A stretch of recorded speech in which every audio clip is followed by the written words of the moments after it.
Now, I do want to start out by warning you that there will be spoilers for episode 5 of season 8 of Game of Thrones in this video, so if you haven't seen it yet and don't want anything ruined, now's a good time to click away. And for those of you still here, I'm going to ask you a question. Do you remember how, once upon a time, Daenerys was absolutely devastated to learn that her dragons had supposedly burned one child to death, and that she was so heartbroken over this that she had them locked up?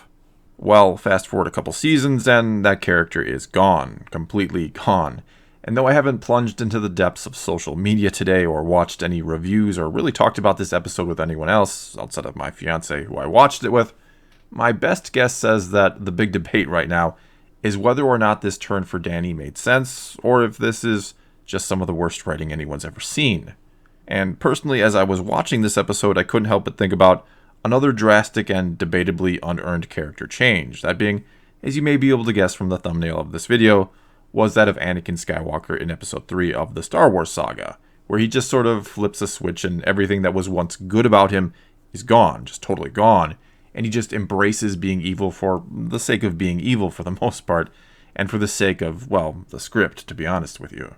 And in both cases, both Anakin and Daenerys, there were certainly hints or signs or moments that led up to the eventual turn. It didn't come completely out of the blue for either one of them. However, in the case of Anakin, he was actually being manipulated the whole time by a Sith Lord, and when he did make that fateful decision to save Palpatine and turn from the Jedi, well, there was this little factor of the dark side, a real, almost tangible, malevolent force, you could say, that he had given himself to and was corrupting him, which does help explain, to some degree at least, how he could murder children all of a sudden. With Daenerys, though, and the episode did bring it up with the whole flipping of the coin thing, we're kind of led to believe that her bloodline, her Targaryen bloodline, is what got the best of her in the end, I guess. That she couldn't escape her fate of going mad and becoming a tyrant, that it was just her destiny in a way.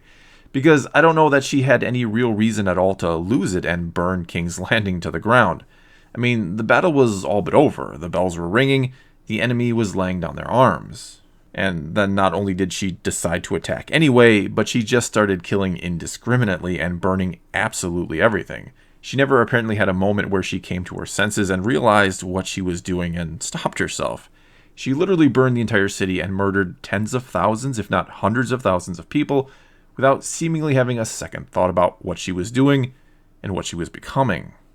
And so in the second to last episode of the show, she has become the biggest villain and greatest of threats yet, putting the Night King, Cersei, and anyone and everyone else to shame, and proving the name of the show correct, that it is just a Game of Thrones and it doesn't matter who sits on it, because no one will be a good and just ruler, and even if someone is or tries to be one, they're eventually going to become corrupt or lose their way, or others will just plot and scheme to remove them and take their place. And look, I've always been fine with the fact that the title of the show, as well as the show itself really, is in many ways a sad commentary on the selfish nature of human beings, though I always kind of hoped that the show would end with the final battle against the Night King, and that he would have brought the level of death and destruction to King's Landing that Dany just brought, by literally destroying everything including the Iron Throne itself, as well as whoever happened to be sitting upon it at the time, proving once and for all it never really mattered who was sitting on that damn thing anyway. And then only after the actual tangible Iron Throne had been destroyed, that it was no longer something that could literally be sat upon, but was instead more of an ideal now, only then would a true leader rise and bring together all the people of Westeros, one who would unite all 7 kingdoms, or what was left of them, to fight the Night King and his armies, and to find a way to prevail. And then the show ends with us believing that this one king or queen was finally going to bring peace to the realm, but in the back of our minds we'd know the Game of Thrones would continue nevertheless. Turns out though that the Night King was never the true threat, and that he was actually easier to take out than the Zombie Mountain, as I like to call him. And then Dany was actually going to emerge as the true villain for the final episode. That Cersei too was mostly irrelevant since one dragon was able to suddenly take out anything and everything she had on defense, which made Dany's armies on the ground feel pointless, other than to be there to run around and no doubt get hit in some friendly fire from time to time, no pun intended. Though I must say I did like that Cersei kinda smiled when Daenerys started to burn the city, which, though I could be wrong, I interpreted as her being happy to be right about the Mother of Dragons, that she was coming to destroy and not to be a savior, that even though she herself had been a terrible queen in many ways, at least she wasn't that bad. Or maybe she was happy because, in a way, she felt like she had defeated her by turning her into a monster that would burn the city down.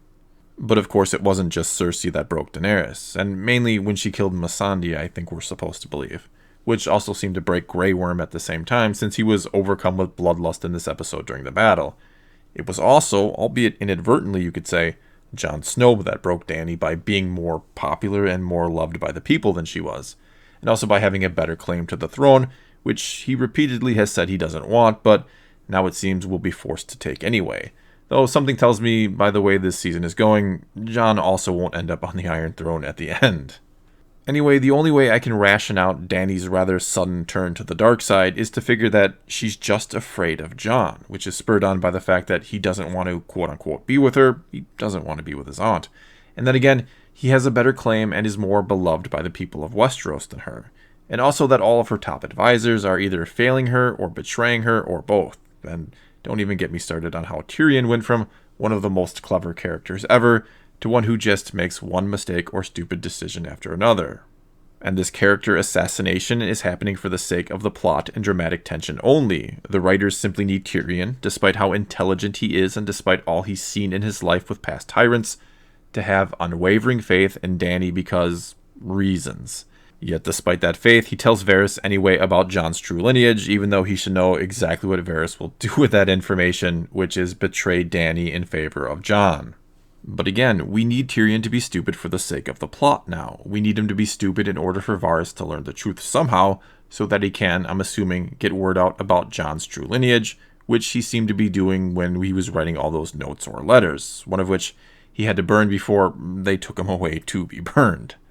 And I'm guessing they were sent to someone or someones who will show up next week in the final episode to help Jon against Daenerys, but also it was a means by which to give Varys an end, albeit an unceremonious one. And then there's also Tyrion freeing his brother Jaime so that he can hopefully go convince Cersei to surrender by ringing the city bells and avoiding a potential catastrophic battle that will see many, many innocent people killed. And though I did like the moment between them where Tyrion thanked Jaime for being the only person to ever treat him like a human being, Jaime getting captured in the first place only seems like it was done to be able to have this scene where they set up the ringing bells. Bells that, when they do indeed ring, give us the audience a moment where we believe we're going to get a peaceful ending before Dany just goes crazy. And so that whole scene or the circumstances around it just feel unnatural, and it's mostly there only to set up future plot points and to add drama later on when those damn bells ring. And for me, that's been the problem with the show as of late, and especially in Season 8. Because what this show used to do oh so well is weave this beautiful tapestry of a story, but it managed to hide the threads that tied it all together and made up the tapestry. It used to hide how one character or plot point would lead to another. It made the story and everything that happened in it, including character actions and decisions, feel ever so natural and not contrived in the least. Now, though those threads are clearly visible to us, the audience, the actions of the character feel forced. We don't see just the tapestry anymore. We see those strings and how they're being pulled and manipulated to make up the bigger picture. We see the direction the writers want the story to go in, and now the characters are being carried along with it instead of carrying the story with them. And yes, though a stretch, I won't say that Daenerys' turn was completely unearned or makes zero sense whatsoever, because for a while now it has felt like it's been less about her wanting to be queen for the sake of the people and to be a good ruler, and more about her feeling it was her right or destiny to do so, that she was chosen and is truly the mother of dragons. And then when Jon came along, who was also, much like her, a hero of the people, but also had a better claim to the throne, she snapped and figured the only way to ever rule, to fulfill her destiny, wasn't to make the people love her when they already loved Jon more, it was to make them fear her. But still, her needlessly torching all those innocent people feels out of character, and it would have taken more build-up than they gave us to truly sell it, in my opinion.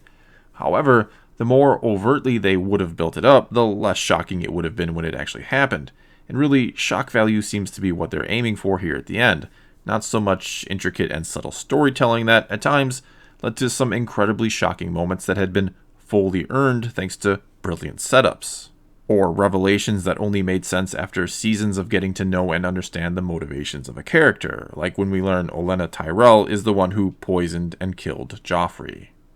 But now, seeing a dragon needlessly burn a city to the ground, or watching a horde of Dothraki make a needless charge while wielding flaming swords because it looks cool, is just more important. The shock value and visuals are outweighing the storytelling, especially when those Dothraki, who almost all died in the charge during the Long Night, I thought, seem to be back in nearly full force to pillage King's Landing. Or when 1 week a dragon can be hit by 3 successive shots from a scorpion, and then the next week we forget about all that and they just completely are ineffectual against them because of the sun or something like that. I mean, I can buy that if you launch a volley of bolts at a dragon who doesn't know it's a target, well, you might just land a hit, but hitting it 3 times in a row from that far away seems highly improbable, to put it mildly. And if you do have that good of aim, why didn't you just take out the one Dany was riding and kill her too? However, on the flip side of all this, if the bolts are as easy to dodge as Dany made them seem to be in this current episode, and let's be honest, they really should be, why wouldn't she just dodge them and burn the fleet last week after she was pissed over losing another dragon, after losing another one of her children? Oh, that's right. They couldn't have her destroy the ships last week because they needed to capture Missandei so that she could be taken to King's Landing and killed in front of Dany so that Dany would lose her mind and burn the city. And I guess we needed her to destroy the fleet this week so that Euron Greyjoke, and I call him that because he's a pale shade of the character from the books, could have a needless sword battle with Jaime over Cersei's honor or something. And he just happened to get to shore at the same time and same place that Jaime showed up, when really showing him getting torched on one of his boats was about the best climactic ending Euron deserved. Anyway, therein lies my problem with the show now. You can see them working backwards from the ending they've decided upon. You can see that somewhere along the way they decided that Dany was going to lose it and burn King's Landing and become the tyrant she swore she never would. And they needed some big tragic personal event to happen to her, the killing of Missandei, to set that up in order to really sell her turn to us, the audience, when it seemed like all along, or from the start of the show, that she was destined to be the overall hero, if you will. But surprise, surprise, she's been destined to be the big bad villain all along. In closing here, if you like what Game of Thrones has become here in this last season, that's great. I'm glad you're enjoying it, and I can't say that I get no enjoyment out of it at all. But I don't enjoy it for the same reasons I used to, or for the reasons I enjoy the books so much. Again, it goes back to being able to see behind the curtain now, to see how they're now steering these characters for the sake of the story, instead of letting these characters steer the story. And for me, it conflicts greatly with what this show used to be. Well, that's all I've got for you this time. Now it's your turn to tell me what you thought about the latest episode, or how you think this is all going to end next week. So leave a comment below, and let's talk some Game of Thrones. And until next time, thanks for watching.